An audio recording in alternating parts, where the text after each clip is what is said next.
Welcome, my friends, to the Sunday Shesh.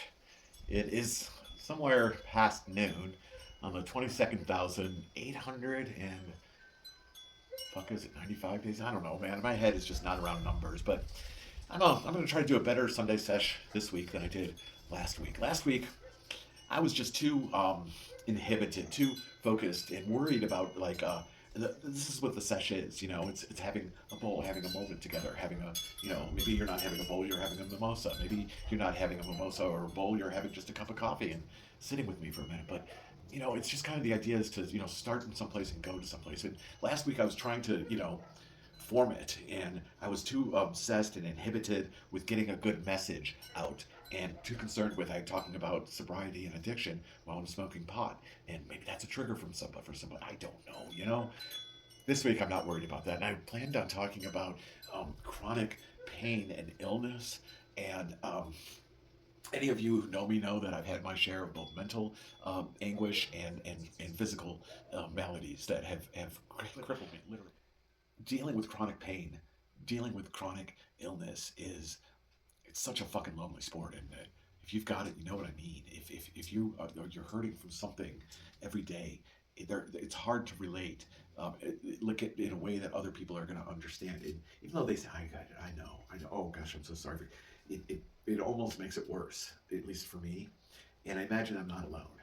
And that was what I wanted to talk about today, because one of the goals of details of this little relationship that we have, it's a way to kind of build a community, and that's one of the things that I find helpful, to talk to other people that have chronic pain, that have mental illness issues that they're constantly working on, and that have illnesses that are perhaps fatal, like my illness that only ends one way. You're gonna die, and it's not something that people who I love, I want to talk to them about. It's very morbid, very depressing. And, so maybe somewhere in there, somebody can reach out to me. I'm trying to reach out to whoever is out there that's listening. I'm trying to reach out to whoever is out there that needs to talk to somebody else. We can do it in front of the world. Why don't we do it in the road? Like the Beatles said, why don't we do it in the road? It was probably 3 or 4 doctors ago, regarding my lupus diagnosis, who told me that it would be wise for me to consider the fact that I probably won't live much past the age of 75 with my illness, with the state of where my illness was. And this was in 2017-18 that I was told this. And I mean, I had a brave face when I was inside the doctor's office. I walked out of there and went to my car and cried for literally an hour and a half.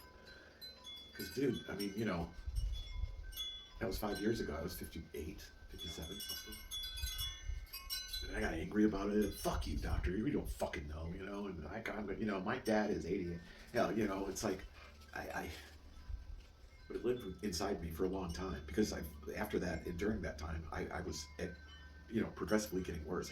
I went from, not being able to walk very well, to using a cane, to using a walker, to being in a wheelchair. And, God, is this my future? And I'm thinking, that doctor said I'm turning 60 and I can barely stand up to blow out the can. I'm 60 years old. That's not damn old. What the fuck? And I used to think about how every night when I would go to bed, I'm sleeping with life and death in the same bed. Don't know if I'll wake up in the morning. It's maybe the last time I kiss my wife goodnight. It is a perplexing, morbid, painful, sad, awful way to think about life, Since then, I've come to accept my mortality, however old I live. Yeah, I might live to 75. Fuck, I might only live to 64. That's next year. I'll be 63 in a few months. Those, that time between, he was talking about maybe 20 years. And that 20 years has dwindled down to a dozen now. And I kind of go, fuck, you know what? My goal in life when I was in my 20s, where I want to be when I retire. I want to be, I thought to myself, I want to be a fucking old man with a big beard, living out in the mountains of the Sierra, sitting on his porch, smoking his pot. And I realize I am an old man living in the Sierra foothills, sitting in my courtyard, smoking my pot. I think, fuck thee, Philip, you gotta get a new dream because that's not it. I want something more. I want a sequel. Extend the story. Let's don't cancel it with the season. I want to celebrate my 50th anniversary with Kelly. I want to have a night of dancing on a dance floor, having a reception like people have when they get married, because this will be 50 years. This is a reason to have a $20,000 reception. Not when you fucking get, who knows, when you get married, you got a 50-50 chance, maybe. 50 years, you fucking deserve to have, and you deserve people to give you envelopes so you can go on that magical vacation or whatever that you always wanted to have with your betrothed, And so that's my new goal. 83, 84. I was 80. I was 33 when we got married. I'd like to live until I'm 83, 84 years old, So it's 20, what is that? 20, 80. I don't know. See, I told you, I'm not very good with numbers. I am running out of time. I've got some other things to do.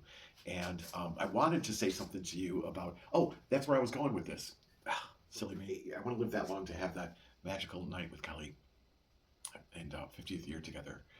And I also decided to do this Your Book About You project that I'm doing. What I've done is I've got some AI tools that I have been training for like 6 or 8 months now, working on them, building lexicons and vocabularies and syntax styles and things, just writer things or tools, or how I'm using it.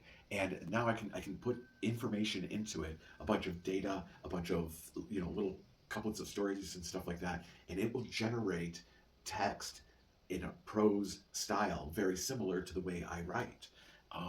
And I think about how, I've had a great life. I've written a couple of books about myself. My Bipolar Reality, which came out, when that come out? 10 years ago? And then my most recent book was sort of autobiography, Tall Tales of a Short Childhood. But, I don't want to write. I'm a good writer. I've made a living out of doing this, and one of the other things I've learned about myself or have come to embrace as I've gotten older is helping others, is giving back to people the blessings that I've had, the gifts that I've been given, the skills that I've developed, And so this Your Book About You project is basically what I can do is, give a person this thing that I call an interview book. And it has a bunch of questions in it. It's, it's like a workbook that you used to get when you were in school. It has maybe 25, 30 pages. Tell me about this, draw me a map of that, things like that, all this data. And then I bring the data here, and then I invite them here to the studio, and we do a little interview that I record, okay? And in the process of recording it, one of the things that happens, it's not just a recording like this, but I get the text is generated. We get like a transcript of what we're talking about, so that I can pick up on their dialogue, their syntax, how they talk about things. And I kind of put all this stuff together in these AI programs that I've got. And I can generate a 250 page book, an autobiography about you, Your Book About You. And it's it's something that the price point on it, I don't really want to talk about it here because it's still kind of fluctuating. I've been talking to a financial person and my attorney, and kind of pushing it in the market to see what. But I don't want to nail it right here. But it's surprisingly affordable, and I do offer like an installment payment plan kind of thing. And it's something that I have a publishing company. I can publish this book for you, and I can publish it in as little as 10 book runs, or I can publish hundreds of thousands, or I can do print on demand. And it's the kind of thing that I don't really think that you're out there to sell 1 million books and be a bestseller, although we all think our lives are worth it. The reality is it isn't always possible, but maybe it might be a good gift to give the family. If you're like me and you know that, your time is running out here, and you want to leave something of what you did in your life, or your stories, or you want to tell about the love of your life, or whatever it is.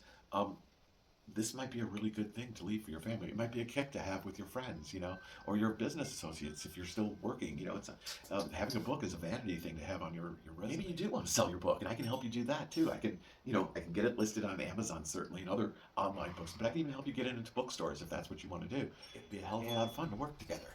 And that's kind of what I kind of infused into my plan to deal with my chronic pain and my illness and the fatal or whatever, the terminal diagnosis that I have,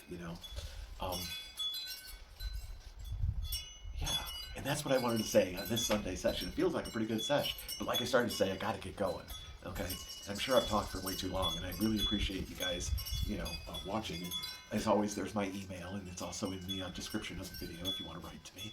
And thank you for subscribing, or please subscribe now. And take care of yourself, be safe out there, and keep your dauber up.